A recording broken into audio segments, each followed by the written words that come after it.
Alright, so I'm going to try not to be hateful to any other particular YouTubers that I know. Angry Joe. Um, Ever since I saw his tweets and Facebook posts and all this stuff complaining about Godzilla, I thought to myself, it can't be that bad. And it's not. I went and watched Godzilla yesterday. Now, why did I watch Godzilla yesterday and wait a whole day to do the video? Well, because I wanted it to die down in my brain a little bit. I wanted to think about it and I wanted to analyze it better. Why? Because if I just go into an emotional video and talk about it, I could make myself look like an idiot. And at the moment when I came out of Godzilla, I was pretty happy because it was pretty good. Godzilla, the new movie, by us Americans, is a very good movie. It's a lot different from the 98 film, and I've heard people comparing it to the 98 film. Don't listen to that. It's nothing like that. Godzilla looks the way he's supposed to look, and he acts the way you would think he would. This is not a reboot of the franchise. This is not a remake. This is an actual sequel. This is a continuation of the Godzilla story, given that the people know of Godzilla. They have his name, and they are aware of the things he's done in the past. They didn't mention any of the huge epic battles that happened over there in wherever the battles took place. I don't want to say a name of a place and look like a xenophobic idiot. They didn't mention anything. Didn't mention King Ghidorah, didn't mention Rodan, didn't mention any of the monsters, but they knew Godzilla. So this is a continuation of the story. It's not a reboot, it's not a reimagining, it's continued. The movie stars, of course, Breaking Bad's Brian Craig. I don't watch the Breaking Bad series, so I don't know his name. The guy from Breaking Bad. Stars him, and it stars his son character, who spends a very brief moment of the movie as a child and then grows up into the military dude you've been seeing in all the commercials. I heard a lot of reviewers and bloggers saying how they didn't like the son character. They thought he was really stoic and shoehorned. I thought he was actually pretty accurate. Given that my cousin Crystal's in the military, I know how a lot of these people do act. He is emotional. He's emotional as he needs to be, but he's also a soldier, so he's, a strong dude. He's dealt with a lot of bullshit. And some of the spoilerish content that happens at the beginning of the movie formed him into what he is. I liked his character. I thought he did exactly what he needed to do, and by the end of the movie, when he was about to do another spoilerish thing, I was invested, very much so. A lot of other complaints that I've heard is the movie doesn't have as much fighting as people would want it to have. Even my friend Matthew, who went with us, was a little disappointed in how little fighting there was.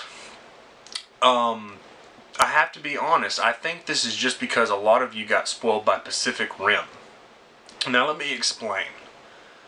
Pacific Rim in no way should be compared to Godzilla because Pacific Rim is a giant mecha or robot style movie. That is what it's paying homage to. It's not a giant monster movie. The only reason any giant mecha animes exist is because there were giant monsters and they made the giant robots to fight the giant monsters. Unless you're talking about Gundam, and in that case, I don't know what the fuck they were doing with giant robots. Godzilla is, of course, more monsters. It's people, yeah, they can attack it. There were so many people shooting at Godzilla with small arms fire and he didn't give a fuck.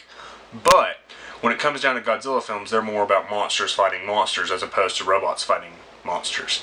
I think it'd be really cool if there was like a little Easter egg or something in Godzilla 2, which there's going to be a Godzilla 2, I promise you. If there's some kind of Easter egg or some funny thing where, they're like, we've been working for years on this giant robot program and Godzilla just pantses him in 5 minutes, that'd be pretty cool if you ask me.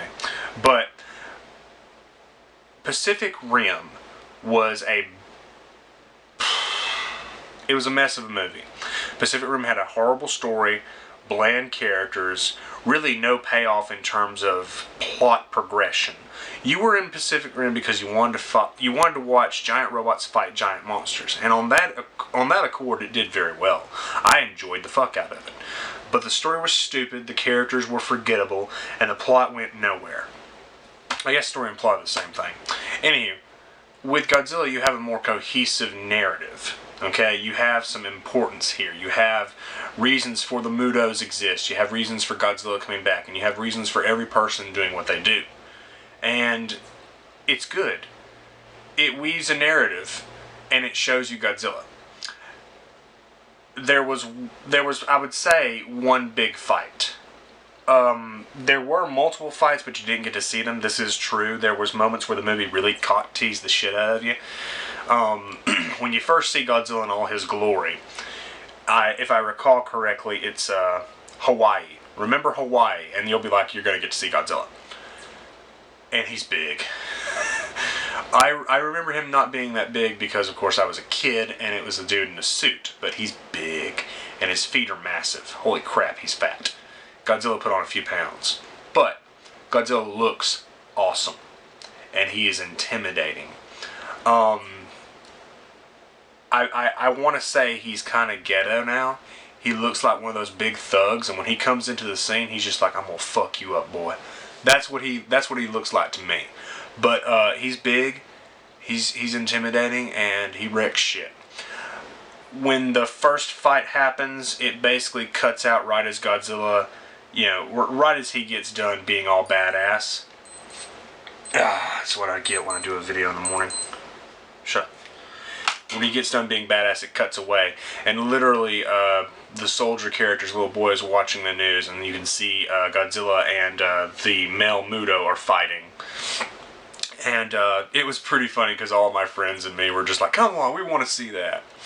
And then later, it does it again where you're like, oh, badass is coming, and then it cuts away. But there's a reason for that. It's a cock tease, yes, but it's building tension. It's building to that inevitable fight. And I don't think this is a big spoiler, but yes, there are two monsters in the movie other than Godzilla. A male Muto and a female Muto. They're called Mutos because they're massive, unidentified terrestrial objects. I think that's what it is. And there's got to be a sequel because the female laid eggs, and I'm pretty sure one of them survived. Not really spoilers. Of course, they're going to try to destroy the eggs, but I'm pretty sure one of them survived. Of course, I'm not real crazy about the Muto designs. The Muto monsters, in my opinion, are stupid looking. That's why I waited so I could really stew on it. The monster designs for the Mutos are nowhere near as interesting as anything I've seen in the Godzilla universe at all. Compared to Deshadroya, compared to Ghidorah, nowhere near as awesome as any of those designs. They were really kind of boring. I remember in the pre-release trailer seeing a giant monster, like if you go back and look at the trailers, you'll see a giant dead monster with a bunch of giant arms. What happened to that creature? Did they just cut that? I thought that was going to be in the movie, but it wasn't. And that disappointed me greatly because that thing looked cool. But the Muto designs were just kind of boring. That's really all I can say. But in terms of the final climax where they all fight, very good. It's one of those edge of your seat moments. I was sitting up in my seat. Because the fighting isn't what you would expect. With Pacific Rim, which I keep bringing up because people keep comparing it. With Pacific Rim, you had what was, in my opinion, very anime-esque battles. With this Godzilla, it's very grounded and very realistic. Godzilla uses a number of different moves. He bites. He slams them into buildings. He even swings his tail and slams one of the Mutos into a building with it, which is pretty cool looking. But in terms of the combat, it's all very grounded and very realistic until a certain point, and I guess this could be considered a spoiler, but yes, Godzilla does use his atomic breath, and it is devastating.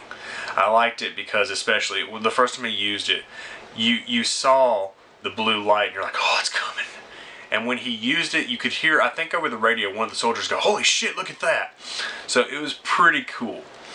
And I don't know how many of you watch other vloggers. I'm not going to mention one of the coolest scenes in the movie, because another vlogger mentioned the coolest scene in the movie and really ruined it for me, because I knew it was coming. My friends didn't know it was coming. I knew it was coming. I'm not going to mention how Godzilla finishes off one of the monsters, but it's pretty badass. Anywho, I enjoyed Godzilla. I think it's worth going and seeing in theaters, because if you watch it on a regular TV screen, you're going to miss a lot of what that size really does for you. Because when you see Godzilla on the big screen, whew, shivers. People that are complaining about the movie obviously don't understand what a Godzilla movie is about. Even older Godzillas had some character, some story. There was a lot more fighting, but you got to get this in your heads. This is the first good Godzilla from us Americans. The original Godzilla, all the way back, Gojira. Gojira was horror. It was a product of its time, really. Giant monster made from testing and nuclear radiation and all that, attacking civilization. As time progressed and sequels came out, Godzilla became the hero.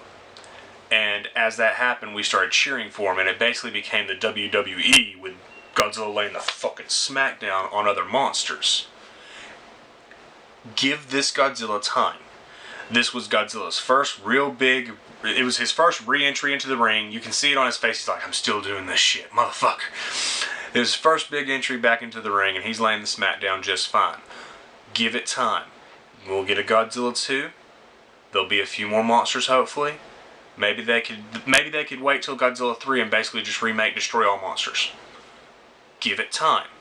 This first movie was reintroducing an icon. You can't just bring Godzilla back in and have him doing power bombs on monsters' faces. Okay? Give it time. If you haven't seen Godzilla yet, I recommend you go to the theater and watch it before it's out of theaters, because if you miss an opportunity to see Godzilla on the big screen, especially this Godzilla, you're going to kick yourself in the balls. Or if you're a lady, kick yourself in your lady balls. Go see Godzilla in theaters. It's well worth the $7 to see it in 2D, which we saw it in 2D. I wouldn't recommend seeing it in 3D, because I'd hate to wear glasses to have to see Godzilla. I already wear glasses. Go see Godzilla. Go enjoy it. Get back to me. Comment on this video and let me know what you thought. And I'm going to lean forward and try to turn the camera off. And I don't know how many squeaking noises my chair is making. Thanks for watching, guys.